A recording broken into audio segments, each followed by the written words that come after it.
ఉన్నప్పుడు దేవుడు నీ ముఖం చూడనని తిప్పేసుకున్నాడు అనుకో, అప్పుడు వాడు వచ్చి నేను బాధేసుకుంటాడు. అందుకని ఆయన ఏం చేస్తాడంటే, తగలబడితే తగలబడ్డావురా, సరి చేసుకో, అయిందేది అయిపోయింది, లేకపోతే వాడు చీల్చి వేస్తాడు నిన్ను. అర్జెంటుగా ముందు నాతో సమాధాన పడాలి, రా, దిద్దుకో, ఒప్పుకో, సరి చేసుకో, మారు మనసు పొందు. అవును ప్రభువా, నన్ను క్షమించు ప్రభువా, నీ అసమాధానం నేను తట్టుకోలేను, నీతో సమాధానం లేకుండా నేను బతకలేనయ్యా, నాకు నువ్వు కావాలని ఎప్పుడైతే ఆయన పాదాలు పట్టుకుంటావో అప్పుడు శత్రువు రాలేడు నీ దగ్గరికి. అందుకే ప్రకటనలో చెప్పాడు, వారు తామిచ్చిన సాక్ష్యమును బట్టి గొర్రెపిల్ల రక్తమును బట్టి వానిని జయించి ఉన్నారు. నువ్వు ఎప్పుడైతే ఆయన రక్తాన్ని ఆశ్రయించిపోయి పరిగెత్తుకుంటూ ఆయన పాదాలు పట్టుకుంటావో వాడు సర్దుకుంటాడు. నువ్వు ఆ పని చెయ్యనంత వరకు వాడు వచ్చి ఉతుకుతాడు. యూదా ఇస్కరియోతుకు జరిగింది అదే. పేతురు కూడా పొరపాటు పడ్డాడు, 3 సార్లు అబద్ధం ఆడాడు, కానీ వెంటనే ప్రభు వైపు మళ్ళుకున్నాడు. కానీ యూదా ఇస్కరియోతు మళ్ళుకోబోయేసరికి వాడు ఎంటర్ అయ్యాడు, ఉతికాడు, వీడు ఊరేసుకొని చచ్చిపోయాడు. చాలా కీలకమైన విషయం ఇది. అందుకే ఏదన్నా అతిక్రమం జరిగినప్పుడు వాయిదాలు వేయొద్దు, తర్వాత చూద్దాంలే అని ముందు పరిగెత్తుకుంటూ ఆయన పాదాల దగ్గరికి వెళ్ళి ఆయన దగ్గర క్షమాపణ అడిగి ఆయన రక్తంతో కడిగికొని శుద్ధి చేసుకొని దేవునితో సమాధానాన్ని ఏర్పరచుకుంటే అప్పుడు నెమ్మదిగా ఉండగలం. కాబట్టి క్షమాపణ అనేది ఎంత కీలకం అంటే, ఆయన రెడీగా ఉన్నాడు, క్షమించి నిన్ను కడుక్కొని ఆయన రక్తంతో కడిగి శుద్ధి చేసి దగ్గర తీసుకొని అనుబంధాన్ని నీతో కొనసాగటానికి ఆయన రెడీగా ఉన్నాడు బిడ్డ. అంటే ఎప్పటికప్పుడు ఫ్రెష్గా చేసుకుంటా పాపాలు వెళ్ళమని కాదు, జరగకుండా జాగ్రత్త పడు. అదే మారు మనసు అంటే. ఒకవేళ అన్ఎక్స్పెక్టెడ్ జరిగింది, వెళ్ళి ముందు దేవునితో సమాధాన పడు. అంటే జరిగినప్పుడు ఏం జరిగింది, దేవుడు ముఖం తిప్పుకుంటాడు, అది ప్రమాదం. ఓకేనా, రైట్. ఇప్పుడు క్షమాపణ అనే దాని గురించి, దోషములను క్షమించకపోతే ఏం జరిగిద్ది, దేవునితో సమాధానం పోతుంది, మొదటిది. రెండవది, దోషములను దేవుడు క్షమించకపోతే దాని తాలూకు ఫలితం మన మీద పడిద్ది. తెలుసా, దోషములను దేవుడు క్షమించకపోతే దాని తాలూకు ఫలితం ఏదైతే ఉందో అది మన మీద పడిద్ది. ఆ క్రియల ఫలం మన మీద పడిద్ది. 2 రకాలుగా పడిద్ది, సచ్చాక పడిద్ది, భూమి మీద ఉన్నప్పుడు కూడా పడిద్ది. మళ్ళీ చెప్తున్నా, సచ్చాక పడిద్ది, భూమి మీద ఉన్నప్పుడు కూడా పడిద్ది. మీకు 2 నేను రిఫరెన్స్ చూపించగలను. సత్యాగ తీర్పు జరిగిద్ది అనేది మీకు తెలుసు, దాని రిఫరెన్స్ అవసరం ఏముంది? హెబ్రీ పత్రిక 9:27, ప్రసంగి 12:7, అందులో జడ్జిమెంట్ గురించి మాట్లాడతాడు. అలాగే కొరింథీలోకి రాసినటువంటి 2 పత్రిక 5వ అధ్యాయం 10వ వచనం, మనం మొత్తం న్యాయపీఠం ముందు నిలబడాలి, దేహంతో జరిగించిన మంచి అయినా చెడ్డ అయినా క్రియల ఫలం అనుభవించాలి. కాబట్టి చచ్చాక దాని ఫలితం అనుభవించాలి. బతికున్నప్పుడు కూడా అనుభవించే ఛాన్స్ ఉందంటానికి బైబిల్ రిఫరెన్స్ ఆధారాలు ఉన్నాయి. ఎలా? యోహాను సువార్త 5వ అధ్యాయంలో బేతెస్దా కోనేటి దగ్గర 38 సంవత్సరాలు జబ్బుతో పడి ఉన్న వాడిని ప్రభు స్వస్థపరిచి, తర్వాత వాడు దేవాలయంలో కనపడ్డప్పుడు ప్రభు వానితో మాట అంటాడు, ఇదిగో స్వస్థత పొందితివి, మరి ఎక్కువ కీడు నీకు కలగకుండాన్నట్లు ఇక పాపము చెయ్యకు అనే మాట మాట్లా. అంటే 38 సంవత్సరాల ఆ కీడు ఎందుకు వచ్చింది?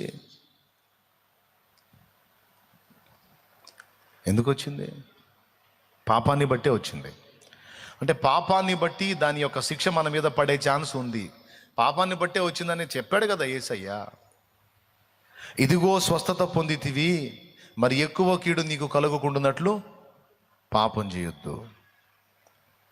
ఆల్రెడీ చేసిన దానికి అనుభవించావురా, మళ్ళా అందులో కొనసాగావంటే ఈసారి వచ్చేది అగ్నిగుండం, అది ఎక్కువ కీడు. శరీరంతో అనుభవించేది ఎంతరా, కొన్ని సంవత్సరాలే, ఆ తర్వాత నరకం ఉంది, అది ఎక్కువ కీడు, అది నీకు లభించకుండాన్నట్లు ఇక పాపం చేయొద్దు అన్నాడు. అంటే పాపానికి ఫలితం ఉంది, వచ్చిందన్నమాట, భూమి మీదే వచ్చింది.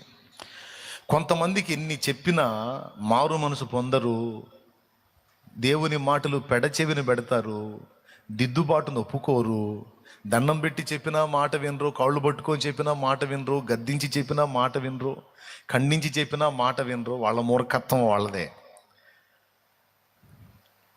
దేవుడు గ్రంథంలో రాయించి పెట్టాడు, ప్రసంగి గ్రంథంలో. ప్రసంగి గ్రంథము 11వ అధ్యాయం చివరి వచనాలు. యవనుడా, నీ యవన కాలమందు సంతోషపడుము. ఏమండి, యవన పొంగులో ఉన్నవాళ్ళు కాస్త పొంగుతూ ఉంటారు. శరీరంలో అవయవాలన్నీ బాగుండి, జవసత్వాలు కాస్త లైన్లో ఉండి, కాస్త బాడీ అంతా కంట్రోల్లో ఉండేసరికి ఆగరో పొంగు, యవన పొంగులు అన్నమాట. ఆ పొంగుల గురించి మాట్లాడుతున్నాడు చూడు. 11వ అధ్యాయం 9వ వచనం. యవనుడా, నీ యవనమందు సంతోషపడము, నీ యవన కాలమందు నీ హృదయము సంతుష్టిగా ఉండనిమ్ము. నీ కోరిక చొప్పునను నీ దృష్టి యొక్క ఇష్టము చొప్పునను ప్రవర్తింపుము. అయితే వీటన్నిటిని బట్టి దేవుడు నిన్ను తీర్పులోనికి తెచ్చునని జ్ఞాపకం ఉంచుకొనుము. చివర్లో పేల్చాడు బాంబు. ఫస్ట్ మాటలు భలే ఉన్నాయి. యవనుడా, నీ యవనమందు సంతోషపడు, నీ యవనమందు నీ హృదయం సంతుష్టిగా ఉంచుకో, నీ కోరిక చొప్పున నీ దృష్టి యొక్క ఇష్టం చొప్పున ఇష్టం వచ్చినట్టు ఊరేగురా. ఎంత పొంగాలంటే అంత పొంగు, ఎంత మిడిసిపడాలంటే అంత మిడిసిపడు, కానీ నీకుందరరే అని చెబుతున్నాడు అక్కడ. దేవునికి స్తోత్రం.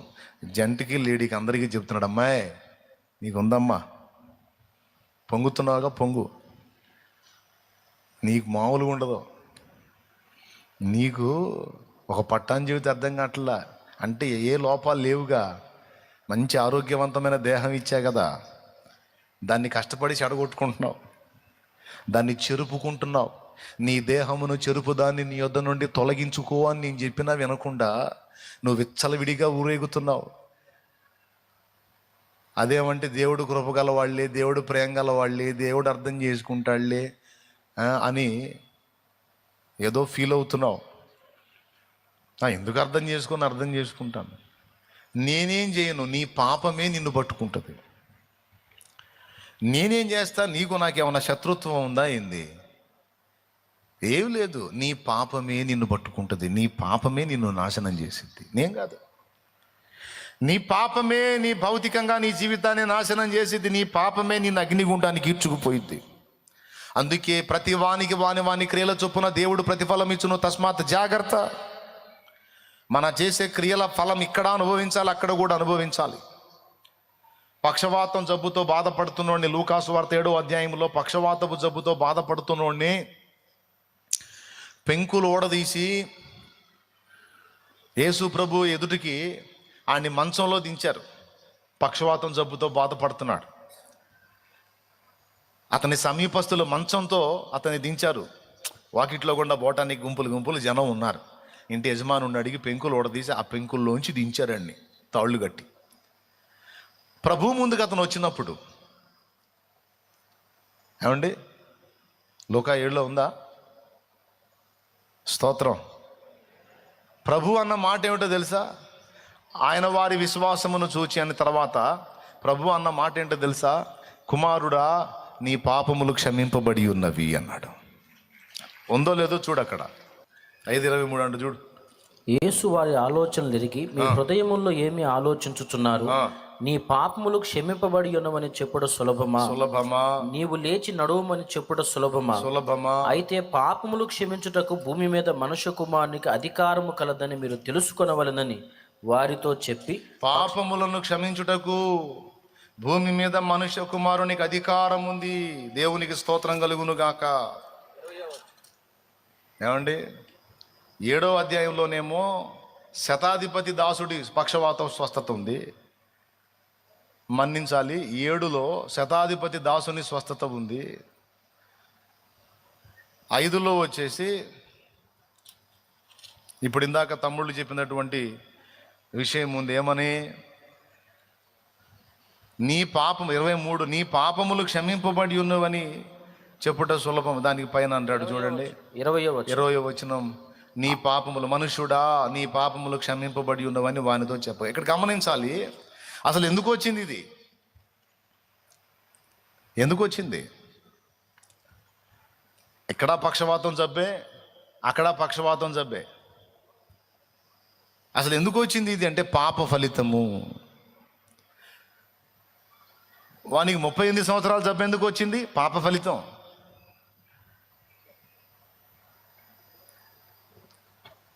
నలుగురిలో నవ్వులు పాలయ్యే పరిస్థితి వ్యభిచారములో పట్టబడిన స్త్రీకి ఎందుకు వచ్చింది? పాప ఫలితం.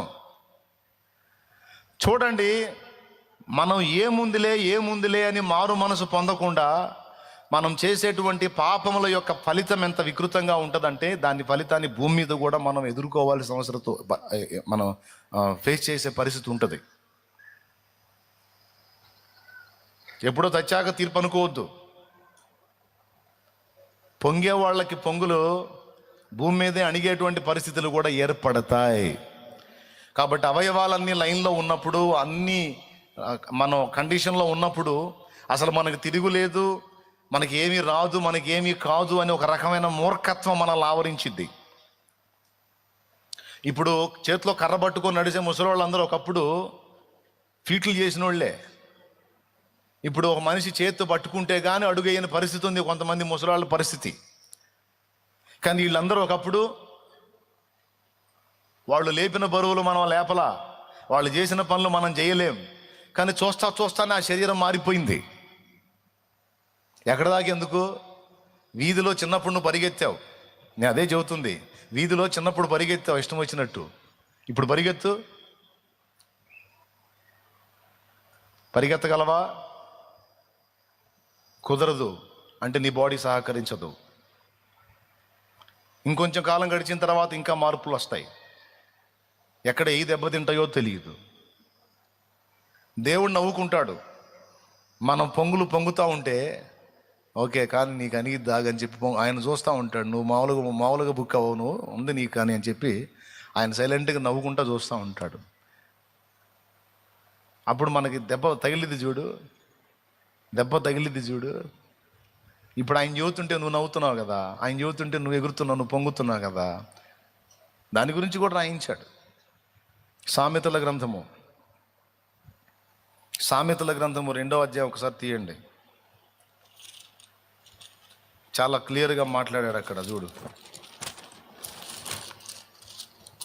సామెతల 1వ అధ్యాయము 22వ వచనం చదువు.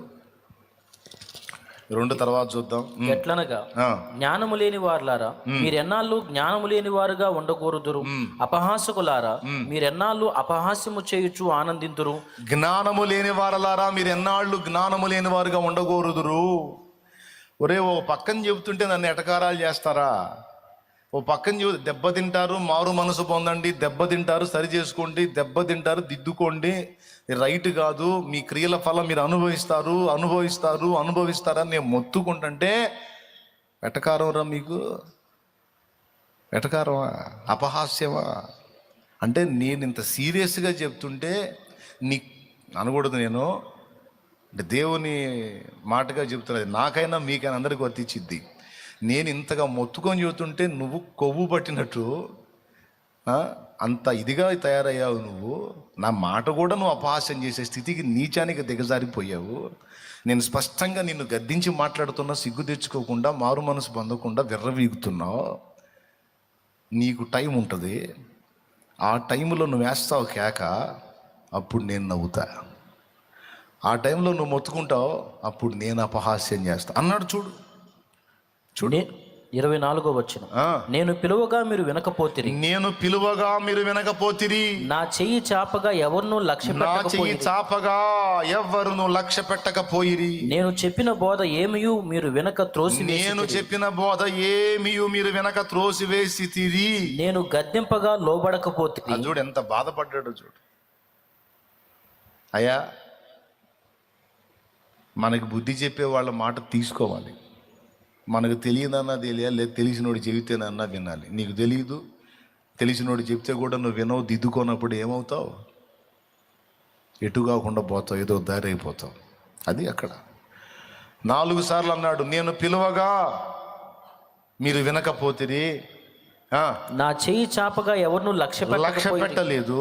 నేను చెప్పిన బోధ ఏమియు మీరు వెనక త్రోసివేసి. నా బోధ త్రోసేసావు. నేను గద్దెంపగా లోబడకపోతిరి. నేను గద్దెంపగా లోబడలేదు. ఏం జరిగిందో చూడు. కాబట్టి మీకు అపాయము కలుగునప్పుడు నేను నవ్వేదను. అద్దుకు అంటే ఉంది, నీకుంది. ఏముంది? తమిళ సినిమా ఉంది నీకు, ఉందక్కాయ్ ఉంది. తమిళం నీ కాస్త కూస్తొస్తే మలయాళం సినిమా ఉందన్నా, నీకు ఉంది. నేను చేస్తే నాకు కూడా ఉంటుంది. ఇక్కడ ఊరు భేదం లేదు, మొత్తానికి పగిలిద్ది.